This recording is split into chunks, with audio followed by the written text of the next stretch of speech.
Lawrence Butler is on fire again. Plus, we'll talk rankings updates and preview Week 24 up next on a Kokomo Friday.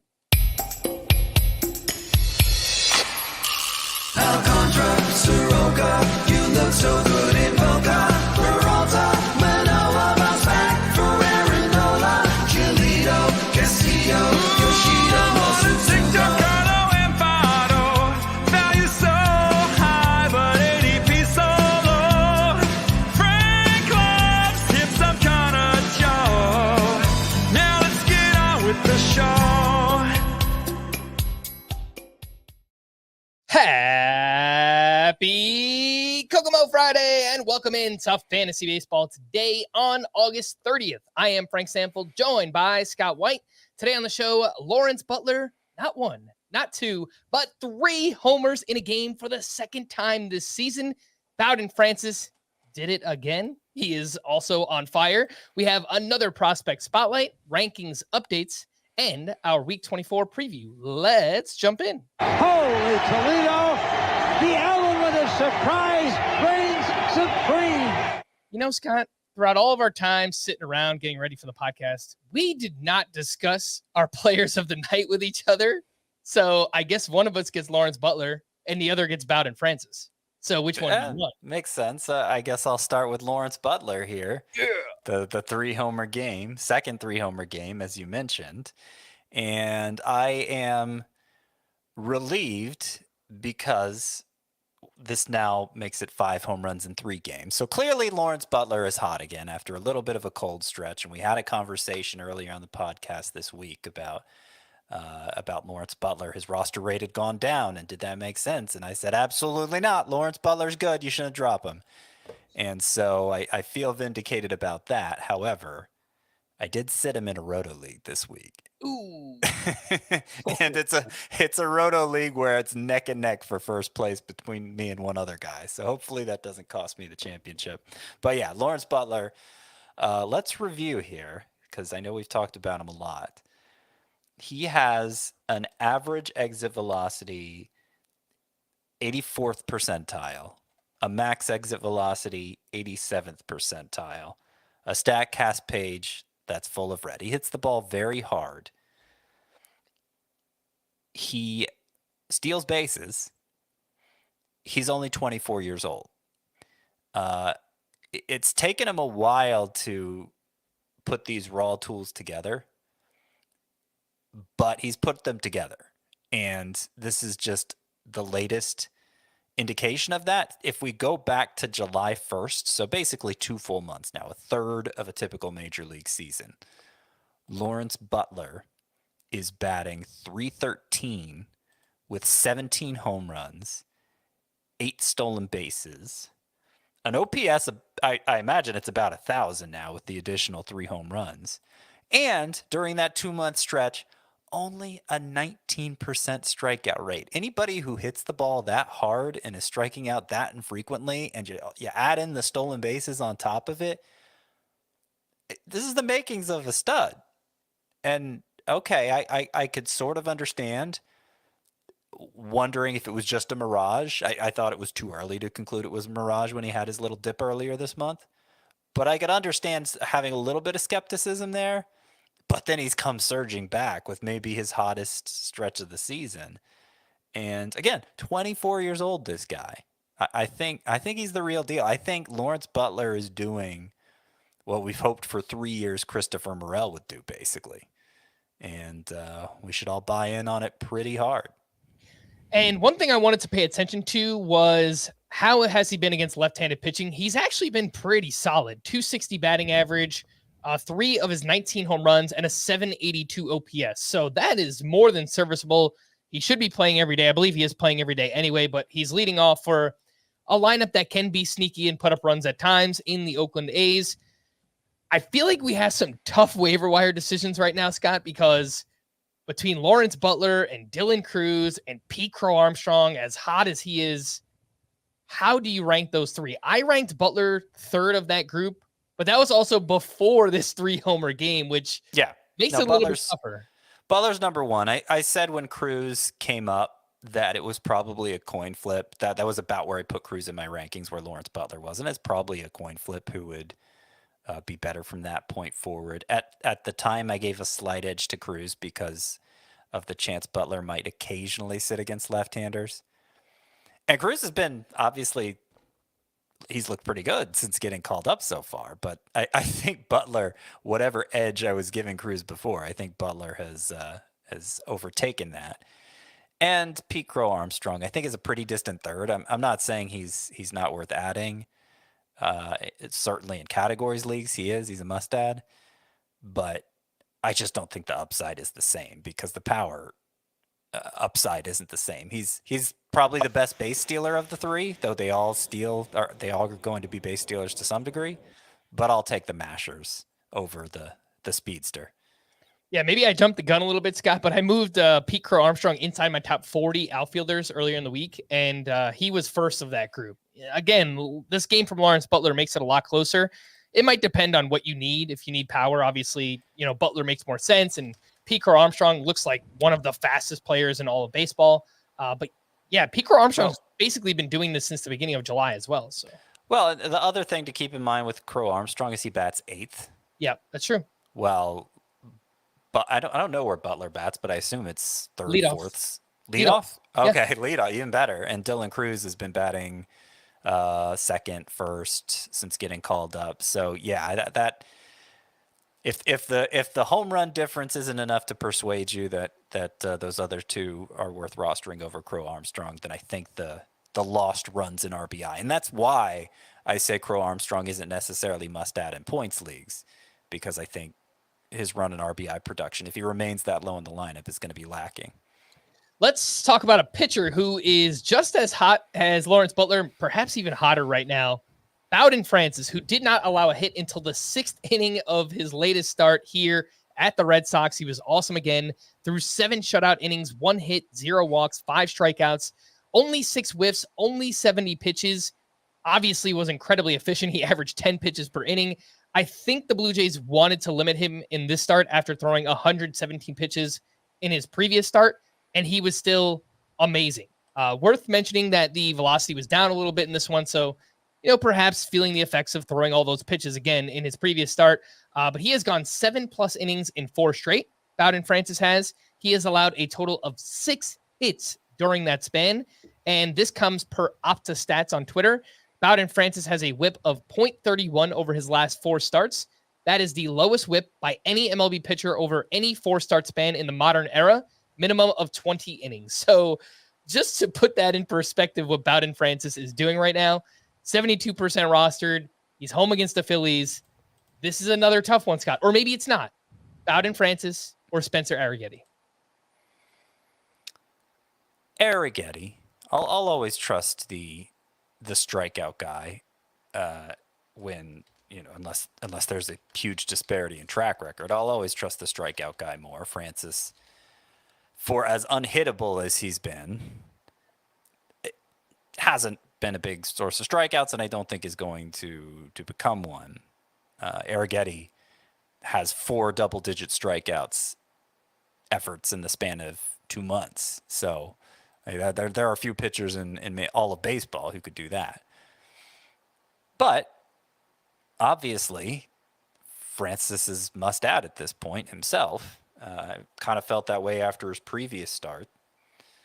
So last 4 starts now for Bowden Francis. We got if we do the full breakdown here, we got 7 innings, 1 hit, 7 innings, 3 hits, 8 innings, 1 hit, 7 innings, 1 hit. So what happened during the 7-inning, 3-hit start? I don't know. He's clearly off his game. The last 3 of those starts, so I've seen a lot of credit going to the splitter. And the last 3 is when he's really just basically gone 4-seamer splitter. The first one, he didn't so much. The first one, he was still mixing in other pitches. And I've pointed out before, Bowden Francis was good between the majors and minors last year before he even introduced the splitter. So there are other variables at play here, I feel like, than just the splitter. And I don't know how long with neither of them generating whiffs at a big rate, the fastball and the splitter. I don't know how long he can sustain that success leaning so heavily on those two pitches as he's done his last 3 starts. But whatever. He's been great, and you ride him for as long as it lasts. Some pitchers who are over 80% rostered, would you drop any of these for Bowden Francis, Spencer Arrighetti, or both? Nick Pivetta, 81% rostered. I would drop Pivetta for both. Yeah. No matter who you put out there, it'll probably be both or neither. Yep. And it'll probably be both. Cutter Crawford. I would drop Cutter Crawford for both. Yes. Luis Severino. Yes, easily. Garrett Crochet. Yeah. What about Eric Fetty? Sure. And Charlie Morton. Absolutely. Yeah, all those pitchers over 80% rostered. I realize some people have fallen out of it. Football is getting ready to start up. But if for some reason you have those pitchers on your team and one of those guys are available, you have the okay from us to go ahead and drop those guys for one of Arrighetti or Bowden Francis, or both. It's Friday. You know what that means. Another prospect spotlight. It's time to discuss some of the prospects who are catching our eye from a fantasy perspective, thanks to our sponsors at Hyundai, where they're thinking about every step of your journey out on the road. Let's talk about Rangers pitching prospect Kumar Rocker. And man, it has been a long road for somebody who had a ton of hype coming out of Vanderbilt back in 2021. He was originally drafted 10th overall by the Mets.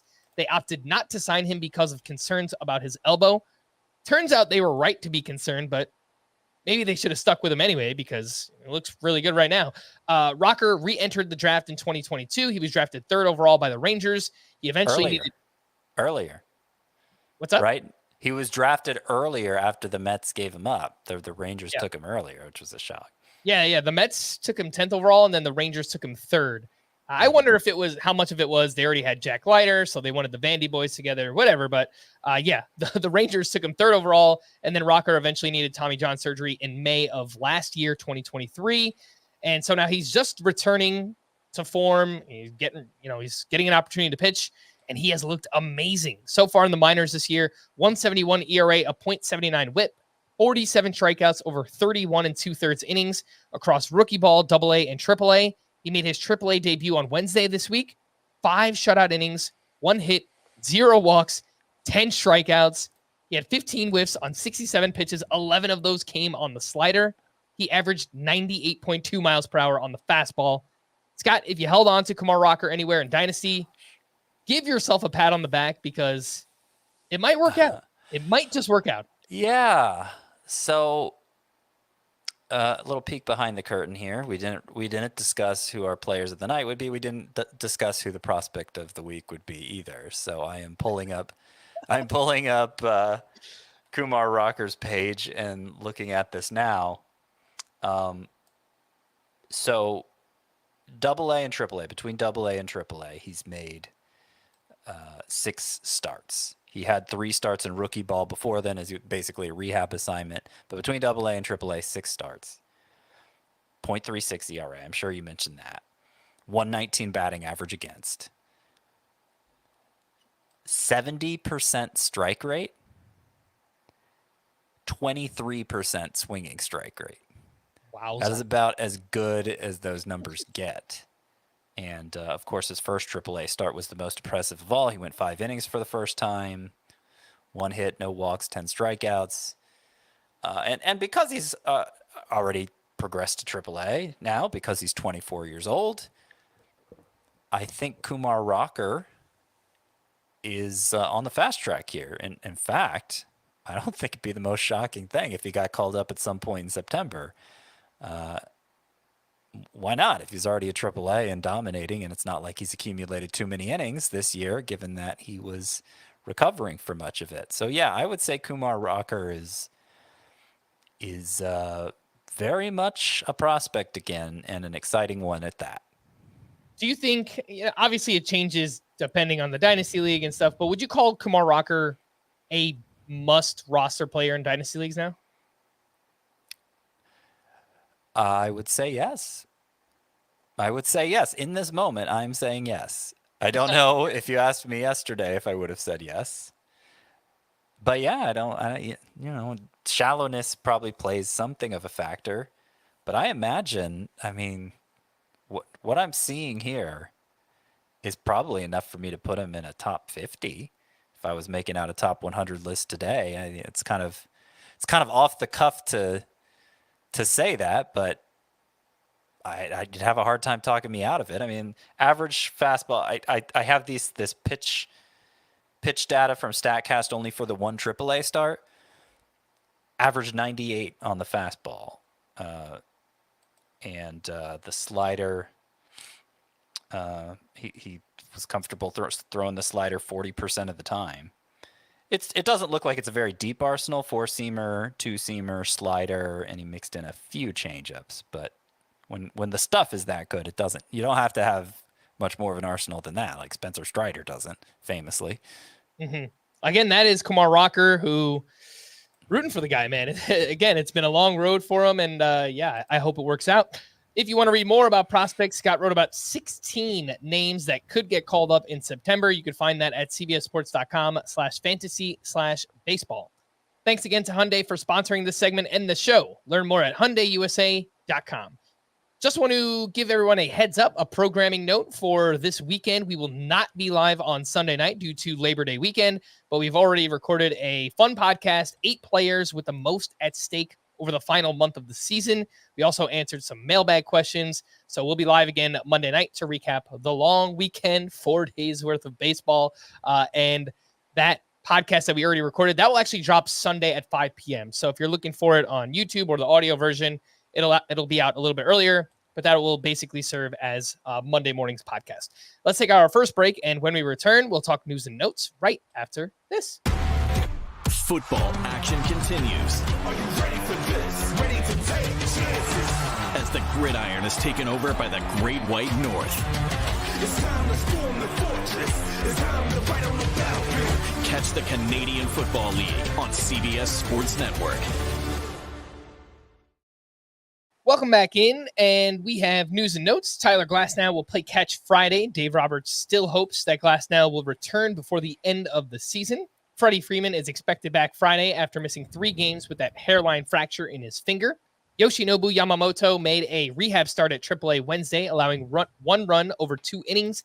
Vinny Pasquantino, Vinny P! Baby. Actually, some bad news for Vinny P. Left after a collision at first base. He underwent x-rays on his hand, but we don't have any results just yet. Alec Boehm exited Thursday as well after hurting his hand on a swing. X-rays came back negative. Grayson Rodriguez threw from flat ground on Thursday and will progress to mound work soon. Jordan Westberg continued to take one-handed swings and fielding grounders. His broken hand remains in a cast, but Westberg is expected to return before the end of the regular season. Zach Eflin, who is on the IL with right shoulder inflammation, could return Sunday at the Rockies. David Hamilton was placed in the IL with a left index finger fracture. Shane Baz is expected to start Saturday against the Padres. He was scratched from his last start due to the flu. Taijuan Walker has been moved to the Phillies bullpen. Tyler Phillips is likely to be recalled to start Tuesday at the Blue Jays. Tommy Pham was placed on waivers. Jason Hayward officially signed with the Astros. The Rangers optioned Jack Leiter back to AAA, meaning that him and Kumar Rocker are officially reunited once again. So teammates there at AAA. Phillies top pitching prospect Andrew Painter has progressed to throwing off a mound. He won't return to game action until 2025, but he had Tommy John, I think, in July of last year. I think he should be ready for opening day of 2025. It just depends on how much the Phillies want to push him. They might, want him to pitch some in the minors, and then he'll get called up at some point, but still very much so a pitching prospect. Well, but remember, before he had the elbow go bad on him last spring, they were talking him up as a rotation candidate at age 19. So we're talking about an exceptional pitching talent here in Andrew Painter, and one I've refused to move outside of my top 15, well, at least top 20 prospects, even as he was recovering from Tommy John surgery. Speaking of young pitching prospects, the Angels are calling up 2 pitching prospects straight from AA, Caden Dana and Samuel Aldeguerri. And Dana is just 20 years old, but he has dominated at AA, 2.52 ERA, .94 whip, over a strikeout per inning. He's 6% rostered. And Aldegari is a 22-year-old lefty. He came over from the Phillies in that Carlos Estevez trade. This season in the minors, a 3.59 ERA, 1.15 WHIP, 134 strikeouts over 95 and a third innings. He is only 1% rostered. This is the Angels' way, Scott. I can't say that I have much faith in them as an organization and their ability to develop prospects. I don't know if they know what they're doing in general. Zach Neto has worked out pretty good so far, but this seems pretty aggressive for both guys. Well, yeah, I mean, the Caden Dana one especially surprises me because only 20 years old and had already accumulated so many more innings than last year. I had written a column earlier this week, 16 prospects who could make a fantasy impact in September. And I originally had Caden Dana as a possibility there, but then I saw 135 and 2/3 innings after throwing 68 and a third last year, an increase of almost 70.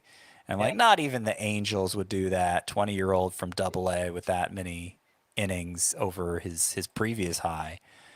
But apparently they would.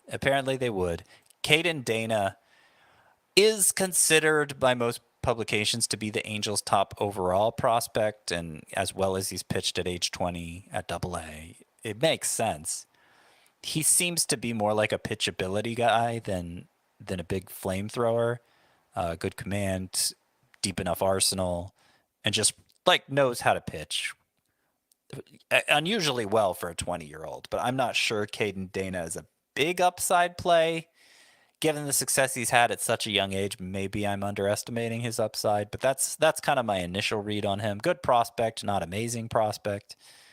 And Aldegari is, those strikeout numbers are interesting.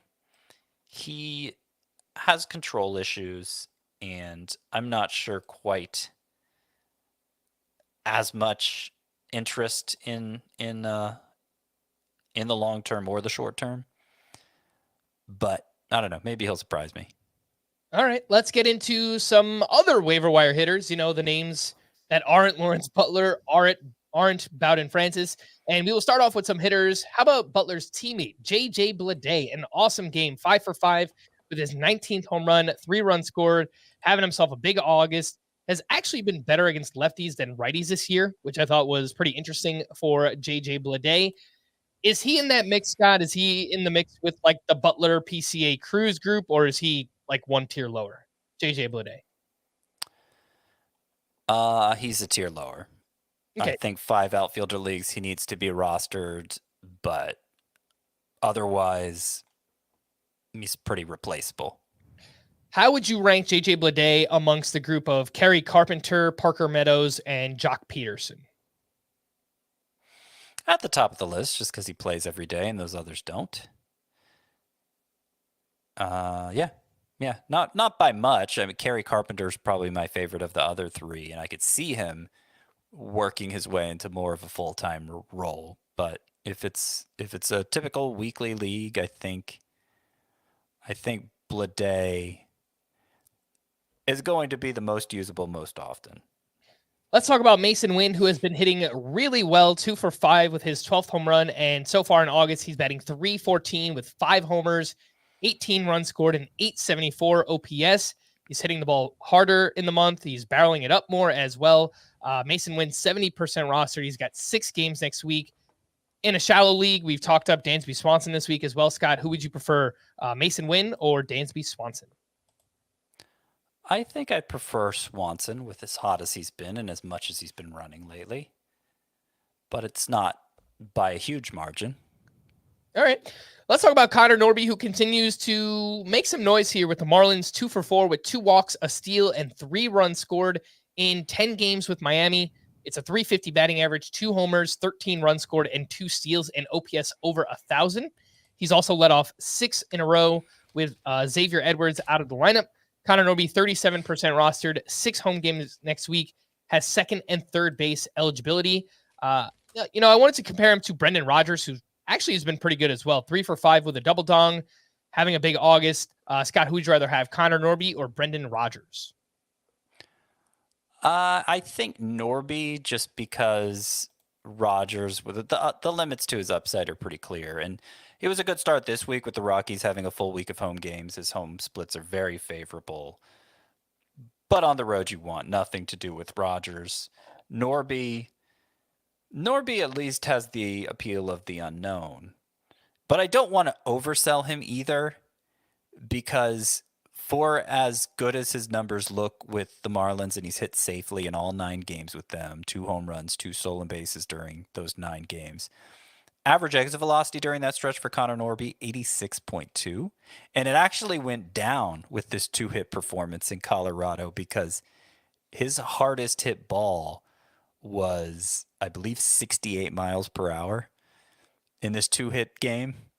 So quality, or contact quality, I should say, for Connor Norby, it's a pretty big issue. He also has a 71% zone contact rate in his 9 games with the Marlins, which we've seen him do better than that at other stops. So I don't think like that's as good as it gets. That's clearly not good enough, a 70% zone contact rate.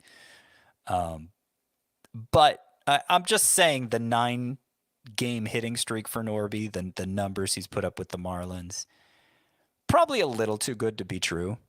So I do think he's not like a set it. He's not becoming this set it and forget it type for you in fantasy. If you need second base help, I think you're still going to want to pay close attention to the matchups and give preferential treatment to anyone who's been good for longer. Again, that is Connor Norby. You know one thing, Scott, that average exit velocity doesn't measure? What's that? Heart. Oh, yeah. Connor Norby, man. Guy's got a big heart.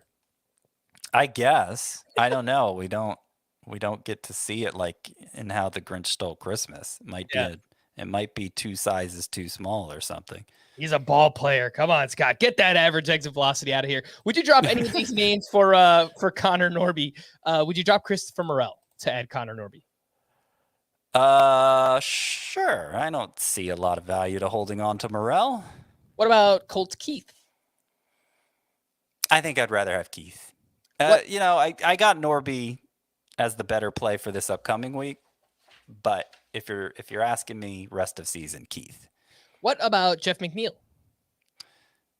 I'll take Norby because I don't think McNeil is playing all that much right now, or at least he's sitting too often. I think he is sitting against lefties. Yeah. I'll double check that. What about Josh Smith? Would you drop Josh Smith for Connor Norby?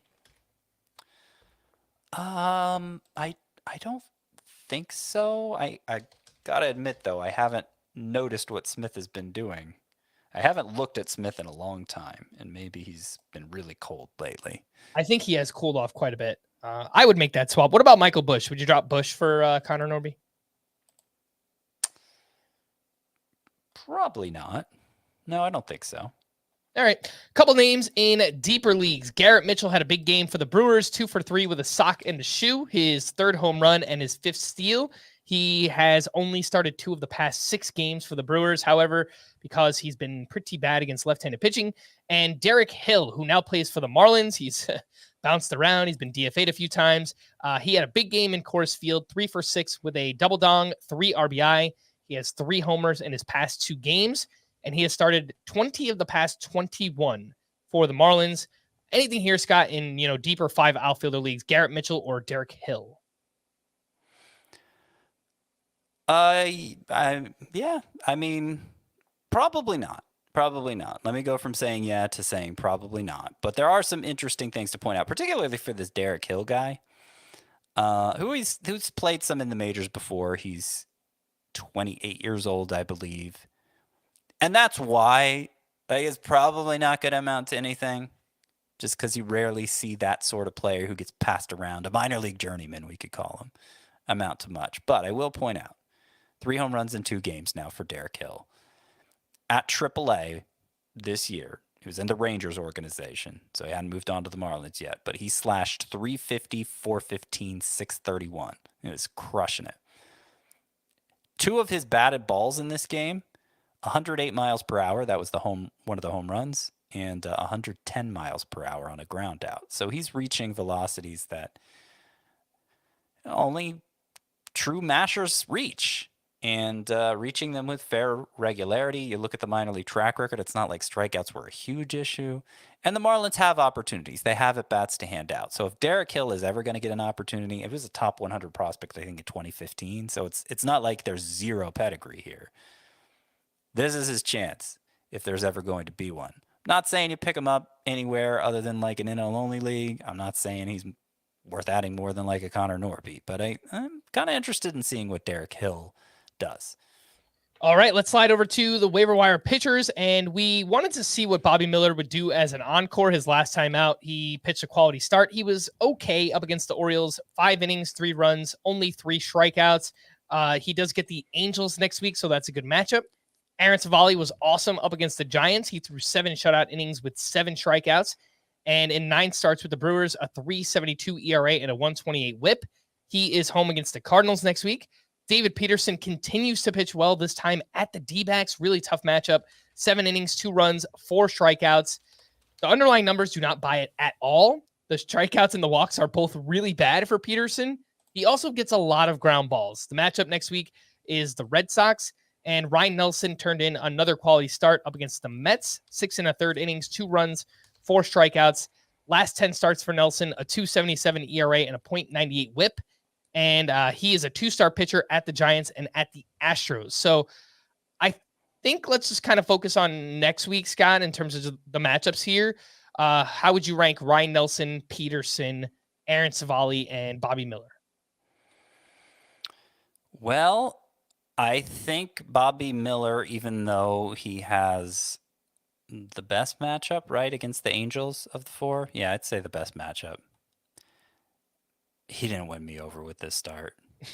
2 hits allowed, okay, but the strikeouts disappeared. He went back to throwing his fastball 49% of the time, when in his previous start, when he looked like he may be getting on track for the first time all year, that fastball usage was only 31%. And that was closer to how he found so much success in the rookie, leaning more on the secondary offering. So him getting it back up to 49%, I don't think that's a good sign for Bobby Miller. I don't trust him, even with the good matchup. Now, how trustworthy are any of these others? I don't know that I trust Aaron Savali, 3 quality starts in 4, but I'm not seeing a lot to suggest a big transformation here for him or anything like that. So can't see myself using him even with a good matchup against the Cardinals. David Peterson has the toughest matchup against the Red Sox. And he's been on a nice run lately. Ground ball rate 52%. Not a big bat misser, not a big control guy either. But you can kind of understand David Peterson having success with that ground ball rate. Still, I think the upside isn't enough to seriously consider him as a streamer. So the only one I'm probably streaming is Ryan Nelson with the 2 starts. Even though, at San Francisco, that's an okay matchup. At Houston, could be better. But 2 starts for a guy who's been solid for a long time. You mentioned it, last 10 starts, 2.77 ERA. And he was fine even in this start. It was a little worse than some of the starts we've seen from Ryan Nelson recently. He gave up 8 hits. He only had 4 strikeouts. And I think the reason for that is that he threw his fastball, Ryan Nelson did, only 54% of the time. I've noticed this. 60% seems to be the key for him. Anything less than 60%, even if it's over 50%, he's kind of shaky. But when he throws his fastball 60% of the time or more, which he's done in 7 of his last 10 starts, you line it up in the game log. They're all terrific starts. So keep that fastball usage up, Ryan Nelson, for this 2-start week, please. All right, one pitcher in deeper leagues, Nick Nastrini, who did have some prospect pedigree. He came over to the White Sox from the Dodgers last year, and he turned in a quality start up against the Rangers. 6 innings, 1 run, 3 strikeouts. He had 17 whiffs on 98 pitches in this one, and change up the pitch mix. He led with the slider. He also threw more curveballs. He faded his fastball. I think all 3 of those are pretty good developments here for Nick Nastrini. He is at the Orioles next week, so I don't think we're using him anywhere, but if you play in a deeper league, could be a name. What do you think, Scott? Yeah, I don't know. I I don't think there's a lot to get excited about here. At least he's gonna have to go as far as Arrigetti's gone to win us over, I think, because there are a lot of the same issues. ERA over 5, I believe, in the minors, 5.2 walks per 9 in the minors. It was interesting that he threw his slider a lot more in this start and his fastball a lot less, like 20 percentage points less.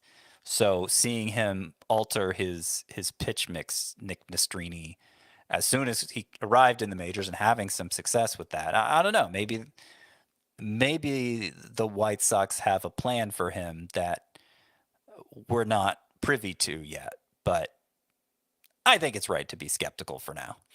Let's take our final break, and when we return, Jackson Merrill had another big game. What has changed? What has kind of fueled this, breakout over basically since the start of June? We'll talk about that right after this. We need your sports news anywhere. We've got breaking news to bring you. Then get your sports anytime you want them. Big trade news overnight to discuss. Because we know you need sports all the time. A lot of movement in the rankings this week. A legend adds to their legacy. We're bringing you that breaking news right here on HQ. CBS Sports HQ, anywhere, anytime, all the time. Welcome back in. Let's talk about Jackson Merrill, who just keeps on mashing. 1 for 2 with a sock and a shoe, his 20th home run, his 16th steal. And I looked back at the first 2 months of the season for him. First 56 games, a 280 batting average, only 3 homers, 7 steals. That was good. A 678 OPS. And basically since the start of June, everything has changed for Jackson Merrill. He's become the slugger. He's still running, still hitting for batting average. Last 75 games, a 299 batting average, 17 homers, 9 steals. And what has changed is that the fly ball rate has jumped from 33% to 44%. The pull rate is up a little bit. The barrel rate has nearly doubled for Jackson Merrill. In the first 2 months, it was 7%. Since the start of June, 13.5%. So I think this is another example, Scott, of a rookie kind of, I don't even want to say getting off to a slow start. Like, yeah, the OPS was low, but he was hitting for batting average. He wasn't that useful in fantasy. I remember these discussions we were having. It was a pretty hollow batting average. There were some steals there, but he was far from must roster, I would say, particularly in 3 outfielder leagues. And so, I wrote an article about this a little over a week ago now. Rookie hitters are taking forever to pay off, and it's been going on longer than you think. That's what the article is called. And it walks through the last, I believe it's 4 years. I think 4 years.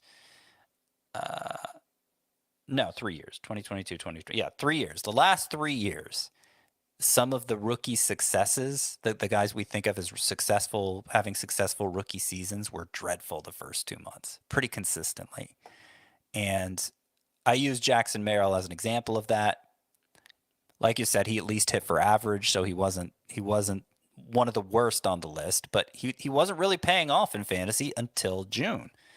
And that's kind of why, given that there does seem to be this steep learning curve for incoming hitters, no matter how high end they are as prospects, that's why I'm not planning to target many in my draft next year unless they're really cheap, like they're just getting passed over by everybody going outside the top 200. And I think people are legitimately sleeping on them. Then I might take the plunge as like a bench spot, just in case. But even then, I don't feel like you can do it that often because you're gonna need players to fill out your lineup you can actually trust. And it's taking roughly a third of the season, roughly 2 months, for these rookies to begin paying dividends. And by that point, you might be in such a deep hole you can't climb out of it. Or in shallower leagues, you may have moved on from the rookie altogether. So instead of drafting them, I plan to be the one to buy low on them at some point in May when people are getting frustrated and thinking about dropping them. That's going to be my new approach to rookies, I think, moving forward. And there are going to be exceptions sometimes. Corbin Carroll was great from start to finish 2 years ago. But they're the exceptions. You don't treat the exceptions as the rule, or else you're gonna mess up. And correct me if I'm wrong. I'm not sure heading into next year we will have the same crop of prospect hitters that we did coming into this year, right? The Churios, the Jackson Holidays, the Wyatt Langfords. Now, granted, not all of those guys have worked out this season, but Mhm. it will depend on if Junior Caminero still has rookie eligibility, if Dylan Cruz still has rookie eligibility. But Yeah. I don't think that those prospects are on the same. Caminero is, but you know what I'm saying? I just don't know that we have the same like high end super elite prospect that we did maybe coming into this year. Well, we talked about this mid-season. Even in the minors, hitters have largely underwhelmed this year, and a lot of the top prospects, like a Dylan Cruz, for instance, you look at the stat line and you're not blown away by it. But I think Roman Anthony will be in that discussion to potentially win a job on opening day.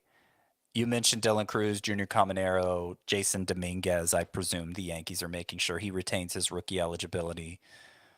Now, it's going to be a little different for those last three I mentioned, Cruz, Caminero, Dominguez, because they're going to have major league experience still. And so maybe they'll turn out more like Corbin Carroll, where they hit the ground running. Because remember, Corbin Carroll got called up late the year before his rookie season and got his feet wet a little bit. But so did Gunnar Henderson. And Henderson certainly fits into the category of being useless for the first 2 months of his rookie season, even while getting the head start that previous year. So I think Cruz and Caminero and Dominguez, let's put him in there too, if they are exceptional, like must-start players in fantasy here to close out the season, then okay, we'll treat them. I'll treat them with I'll approach them with a little more confidence in drafts next year because they're at least somewhat proven at that point. But if they don't, if they just kind of collect their at-bats and don't really prove that they're deserving of a lot of hype, not a lot of hype, but a big investment in fantasy. If they don't prove that they're deserving of it, then I'm not gonna presume it for them. All right, let's get back into the pitching side of things and starter sit these pitchers for next week. They're, I think, all kind of on the fringe right now. Sonny Gray got back on track with a strong start up against the Padres here. 6 innings, 1 run, 4 strikeouts. The underlying numbers didn't get lots of whiffs, still lots of hard contact here. So I don't know that I'm completely buying back in on Sonny Gray. He is at the Brewers next week. What do you think about Sonny Gray? Yeah, but like his struggles didn't really make sense either, because previous 10 starts he had a 5.86 ERA, sure, but he also had 11.1 K per 9. He also had 2.2 walks per 9.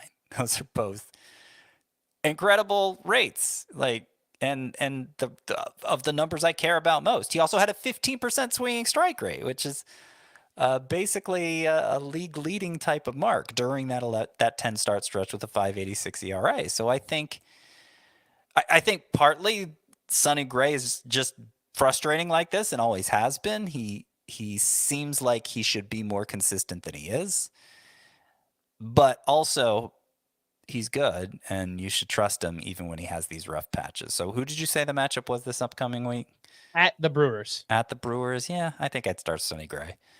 What about Christopher Sanchez, who was just okay up against the Brewers, up against the Braves, 5 2/3 innings, 4 runs allowed. 2 of those were earned. He had 8 strikeouts, 18 whiffs on 105 pitches. I thought that was encouraging for Sanchez, who is 62% started and at the Blue Jays next week. It's actually a really good matchup against left-handed pitching. You mean it's a favorable matchup for Sanchez, or the Blue Jays are hit lefties well? No, they're bad against lefties. Yeah, okay, Yep. That's what I assumed. Yeah, I think Sanchez is startable.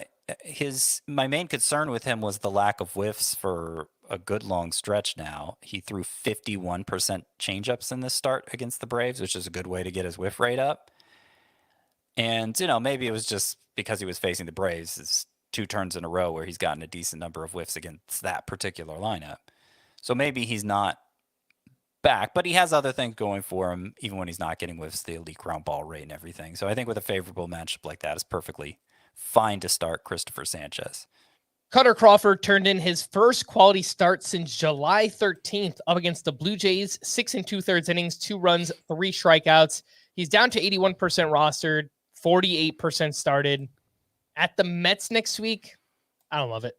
Don't love the matchup, and he's still vulnerable to home runs. Too vulnerable, I think, Cutter Crawford. But I will point out, true to his name, he threw a ton of cutters in this start. He threw it 49% of the time. Normally, it's like 30% of the time.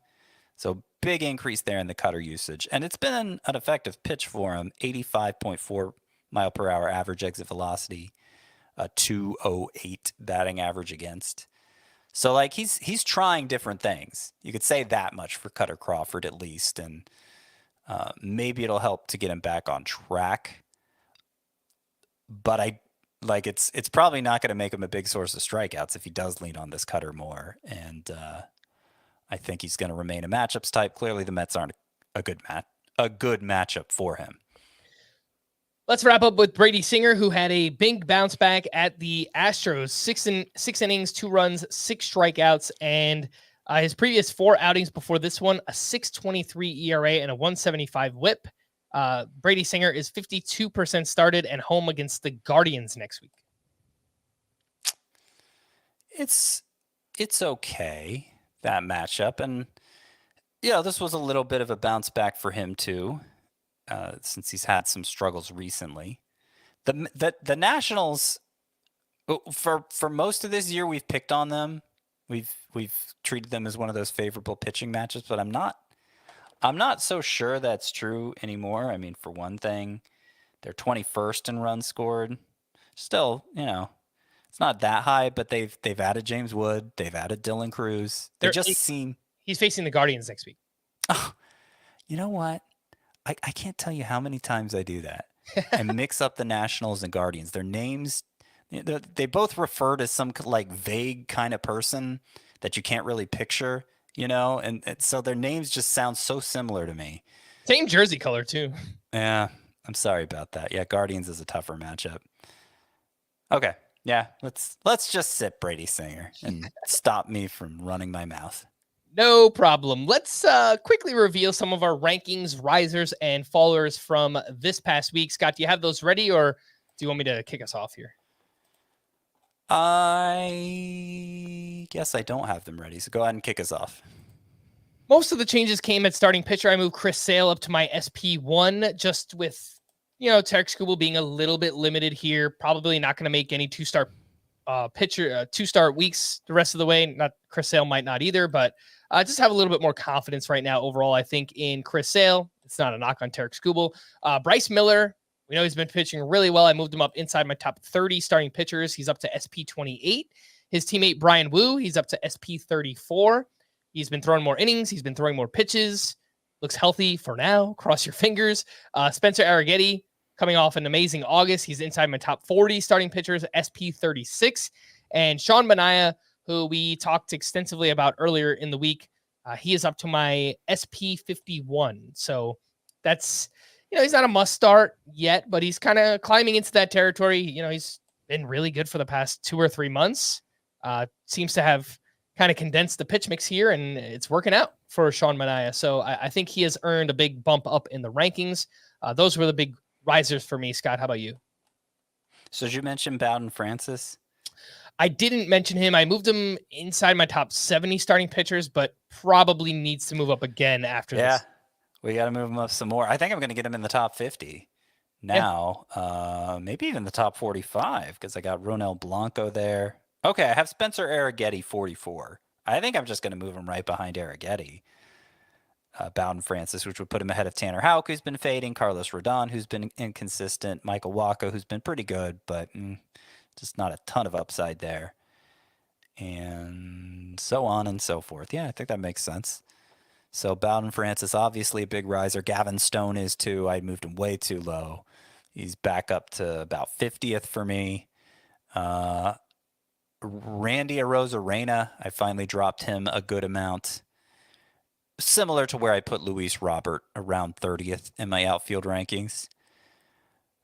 Jazz Chisholm went immediately back into my top 12 in the outfield, which is where I moved him following his trade to the Yankees, and he's looked great since returning, so I'm not that concerned about the elbow. Pete Crow Armstrong. I had trouble moving him up as high as I wanted to. Maybe I should look at it now. So I got him up to 55th. I guess I felt like I had to keep Pete Crow Armstrong behind Jake McCarthy. But I don't need to do that, do I? I think I can get him inside the top 50. I think you could just move Jake McCarthy up as well. Move them both up. Well, I guess. But I only have Dylan Cruz 46th. Who do I have too high in my outfield rankings that these guys are getting forced down? I like Michael Tolia.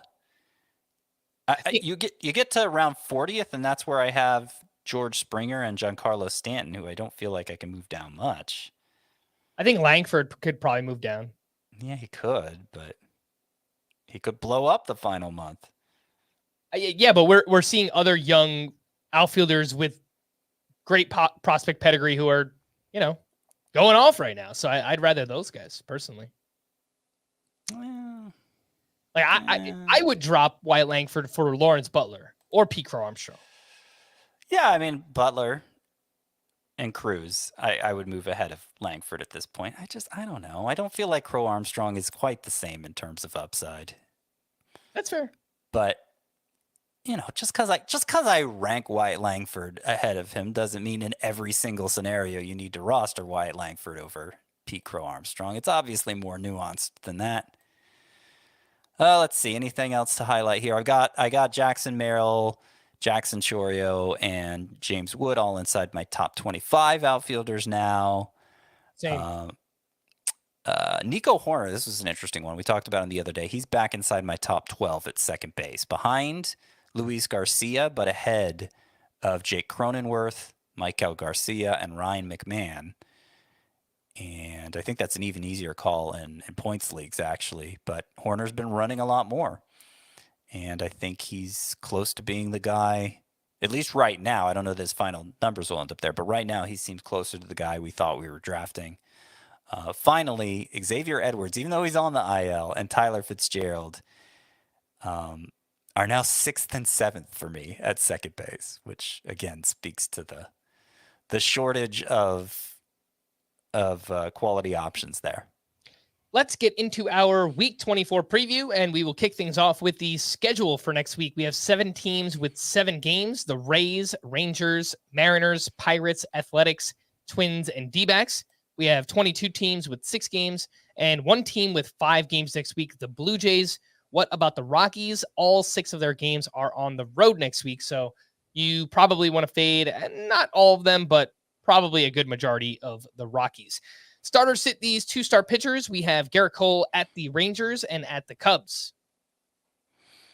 Yeah, I think I'd start him. I know he's obviously not been the Garrett Cole we remember, but with 2 starts, I feel like he's pretty close to automatic still. Joe Musgrove, 2 pretty good matchups up against the Tigers and Giants. Yeah, he's looked great since returning. Yeah.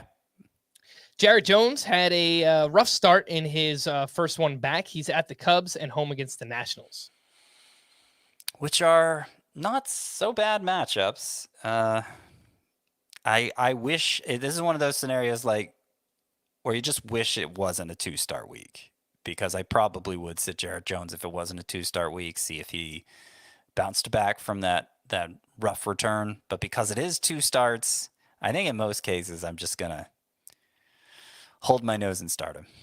What about Michael Wacha, who gets the Guardians and the Twins? Yeah, he's been very consistent. A little bit of a misstep in his latest start, and those matchups aren't the easiest. But you don't have that consistency for as long as Wacha has had it, unless you're taking care of some good lineups. So I think he'll be fine. Simeon Woods Richardson is at Tampa Bay and at Kansas City. So 1 good, 1 bad. Yeah, I lean against it. Kyle Harrison gets the D-backs and at the Padres. Nah. Luis Severino home against the Red Sox and home against the Reds. No thanks. And Eduardo Rodriguez is home against the Dodgers and Astros. Ugh. Says it all. Yep, I think that's right. What about 2-star pitchers that you actually can add and stream for next week? You have 2, 4, 6, 7 on the list. Yeah, I gotta say, so last week I was pointing out that I think we've reached a point in the year where the sleeper hitters are much more exciting than the sleeper pitchers. that is the reverse of this week. I could have come up with 10 sleeper pitchers just among the 1-start guys, but then I had to get 7 2-start guys in there. So it's a very, very good week for streaming pitchers. And let's go through my favorites here. Okay, so Jeffrey Springs. The matchups aren't great, actually, Twins and Orioles, but he's looked good, really good in 3 of his last 4 starts. So I think you just roll with him. Osvaldo Bido. I don't see a lot of explanation for his success other than he's a fly ball pitcher, which limits hits, but of course can make him vulnerable to home runs. So I do think you're playing with fire here a little bit, Osvaldo Bido, but he's been untouchable for a while now, and he gets the Mariners and Tigers this week. So you got to love that. I think most people are going to want to start. I think in most leagues, Bido should be started. And just to give you the exact numbers, last 4 starts for Osvaldo Bido, a 1.17 ERA, 0.61 WHIP, and 8.6 K per 9. Brian Bayo, who had a great 8-inning start. We haven't even gotten to it yet here on Thursday. And has been getting a lot more quality starts in general. Gets the Mets, which isn't great, but then he gets the White Sox as a second start. Gotta love that. Ryan Nelson, we talked about him and how effective he's been lately. Giants and Astros. Andrew Heaney, bad matchup against the Yankees, but then a good one against the Angels. I think he's fine. David Festa, who's looked pretty good of late, gets the Rays and Royals. Good and bad matchup. Andrew Payante gets the Brewers and the Mariners. Gotta love that Mariners matchup especially. He's a quality start machine as a ground ball pitcher, I think, in points leagues especially. Andre Payante, not Andrew. Andre Payante. It's a good choice.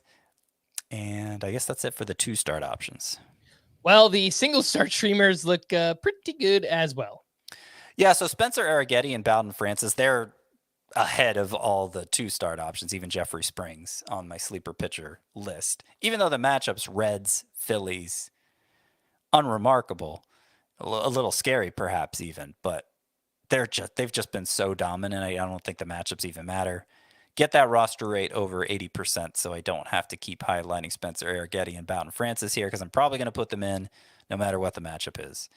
And then behind all the 2-start options, my next 1-start streamer is Tobias Myers, who gets the Rockies in Milwaukee. If you want more single-start streamers, since I said I could do a whole list of just them, I'll rattle off these names real quick. Albert Suarez gets the White Sox. Mackenzie Gore, who's looked better in his last 2 starts, gets the Marlins. Zebby Matthews gets the Rays. Dean Kramer, who's had a great 3-start stretch, he gets the Rays. Cody Bradford gets the Angels. J.P. Sears, the Mariners, and Joey Estes, the Mariners. All right, let's slide over to the hitters and the best matchups for next week. The Red Sox, Pirates, Mariners, Padres, and Dodgers. The worst hitter matchups, Blue Jays, Cardinals, A's, Giants, and Guardians. With that said, Scott, who are your sleeper hitters for week 24? So normally I focus mostly on matchups and platoon splits for picking out my sleeper hitters. That in all my years of doing this, that seems to have the highest success rate. But there just weren't enough teams with good hitter matchups. And there are just so many highly available hitters who are so hot right now that I leaned more on that. Just like Lawrence Butler, he's only 61% rostered. Okay, I think we're going to start him, even though the matchups aren't great. In fact, the Athletics have the 3rd worst matchups, but I don't know how you sit Lawrence Butler. You got to start him. P. Crow Armstrong, same thing. Matchups could be better, but he's blazing hot. Victor Robles actually does have good matchups, the Mariners, and I believe it's only 1 lefty on the schedule. Robles' numbers are especially good against righties. He was hurt recently, but has had a couple good games and seems to be back on track. So I think he's a fine play, only 21% rostered. Spencer Torkelson, again, that's just a hot hand play. Connor Norby, that's mostly just a hot hand play, but the Marlins are facing 3 lefties in 6 games, and even going back to the minors, Connor Norby especially good against lefties. MJ Melendez has had a good August. He sits against lefties, but there are none on the schedule for the Royals, all righties. So MJ Melendez seems like a fine play. Brian De La Cruz, The Pirates have the second best matchups and 5 lefties on the schedule. He's batting like 290 against lefties this year, and he's kind of picked up the pace recently. Brian De La Cruz. The Nationals face only righties, and Jose Tena, a left-handed hitter, has pretty much destroyed righties so far in his brief major league career. Only 5% roster, so that's a nice deep sleeper for you. Skipped over a couple names here. The Red Sox, they have the best hitter matchups of all the teams. So we're going to put Masataka Yoshida and Wilyer Abreu in here again. I feel like they've been on for 4 weeks in a row, and it hasn't always paid off. But with the Red Sox having the best hitter matchups, I don't see how I don't recommend them. There are 2 lefties on the schedule, which might limit Abreu's playing time, but not enough to keep him off this list. All right. Again, that is your Week 24 preview. Let's wrap up with some leftovers from Thursday's action. And 2 pitchers. Nathan Eovaldi was awesome at the White Sox. He threw 7 shutout innings, 1 hit, 2 walks, 10 strikeouts, 17 whiffs on 96 pitches. And Hunter Brown, another quality start up against the Royals. 6 2/3 innings, 2 unearned runs, 4 strikeouts. Only had 7 whiffs on 97 pitches, but this guy has been a quality start machine. Scott, anything to add on Hunter Brown and Nathan Eovaldi? Nice to see Eovaldi bouncing back. He kind of looked like he was losing it there for a while with the velocities being down, but they're back, and he's thrown a couple good starts in a row. Some hitting leftovers. Corey Seager hit his 30th home run and having a huge August, 293 with 11 home runs and an OPS over 1,000. Tyler Stevenson is having a big second half, 306 batting average with 8 home runs and a 953 OPS. And Matt Olson continues to stay hot, 2 for 4 with a double dong, and last 35 games for Olson, 271, 12 homers, 32 RBI, and an OPS over 900. Some bullpen updates from Thursday for the Angels. Ben Joyce recorded the final 4 outs for his 3rd save, 35% rostered. Thank you, Ron Washington. Can we just stop with the Roansy Contreras and just go with Ben Joyce here?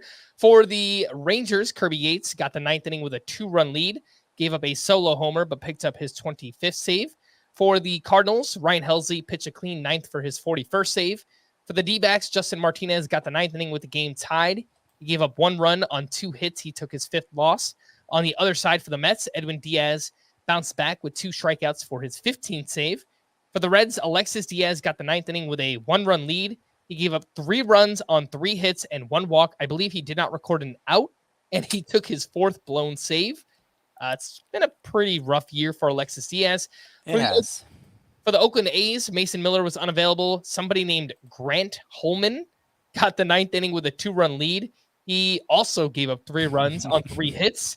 I know. Lawrence Butler was so excited after that 3rd home run, and Grant Holman gave it away. It's just like both bullpens at the end of that game. It was just pretty rough pitching display there from both sides. For the Phillies, Jeff Hoffman got the 9th inning with a 1-run lead. He struck out 1 for his 10th save. Carlos Estevez hadn't pitched since Monday. After the game, Rob Thompson said Jeff Hoffman closed over Estevez because he had already been warming up in the 8th inning. I think they took the lead late in that game. So I hope that's all it is, but we'll see. Estevez has been a little shaky. For the Blue Jays, Chad Green pitched a clean 9th inning for his 16th save. For the Royals, Lucas Erceg entered in the 8th inning. So this is now 2 days in a row where it was not a save opportunity for him. 1-run lead facing the top of the Astros lineup. He gave up a walk, 2 singles, one of which was a comebacker, which hit off of his throwing hand. He would leave the game. He was charged with 3 runs. He took his 5th blown save and 5th loss. And all of a sudden, the last 2 outings are, kind of bad here for Erceg. Yeah. I should go back to picturing him as Brewers' 3rd base prospect. For the Astros, Josh Hader struck out 1 for his 29th save. And for the Dodgers, Michael Kopech had worked 2 days in a row, so he was unavailable. Evan Phillips struck out 2 for his 17th save of the season. To stream or not to stream on Friday, we have, let's see here. Anything First good? of all, while you're looking it over, Bayo pitched on Thursday. He pitched on Wednesday. Brian Bayo got the great 8-inning start on Wednesday, which is why we did not talk about it today. So my Yes. bad. All good. Chris and I did talk about it extensively on yesterday's podcast. Yeah. On Friday, Tyler McGill is at the White Sox. We have JP Sears at the Rangers. Ben Lively gets the Pirates. Martin Perez at the Rays. Rhett Lauder, I'm interested to see how he does, but I don't think I want to start him up against the Brewers. Yeah, I don't either. I'm not sure how that's going to go. He strikes me as a high floor but low ceiling pitcher, and yeah, I'm very curious to see how it goes. But I wouldn't trust him right away. Let's see. My favorite here is probably no one. I could see Lively against the Pirates being okay. I could see Perez at Tampa Bay being all right. Yeah. Anybody against the White Sox, like Tyler McGill at the White Sox, it You could could easily work out. It could, but I don't know. Yeah, no, I like those two more, Lively and Perez. On Saturday, we have DJ Hers who faces the Cubs. We have Matthew Boyd gets the Pirates. Cody Bradford is home against the A's. Jose Quintana is at the White Sox. Zebby Matthews home against the Blue Jays. So some decent options. Mm-hmm. Quintana at the White Sox, revenge game. A long coming revenge. Yeah, it's been a long. He's been planning that revenge for a long time. Yeah. I like a lot of these actually. Probably DJ Hers would be my second choice. Risky, but he's kind of lulled us into a false sense of security here lately. And I'll just hope that continues since I don't like streaming pitchers anyway. Oh, Cody Bradford. I go Cody Bradford against Oakland before Hers against the Cubs. Yeah, I agree. I like Quintana, Bradford, Herders, and fourth on that list, I think Zebby Matthews against the Blue Jays is fine. And then on Sunday, we have Tobias Myers at the Reds, Jamison Tyone at the Nationals. That's it. Yeah. You don't have to convince me not to start any of these bums. All right, those first two, you probably don't want to do it, but if you're desperate, I guess those are the names on Sunday. We are going to wrap there. For Scott, I am Frank. Thanks as always for tuning into Fantasy Baseball today. Just a reminder, we will not be live on Sunday night. So we will be back on Monday. Please make sure to follow and leave a 5-star rating on Apple or Spotify. And we will be back again next week. Bye-bye.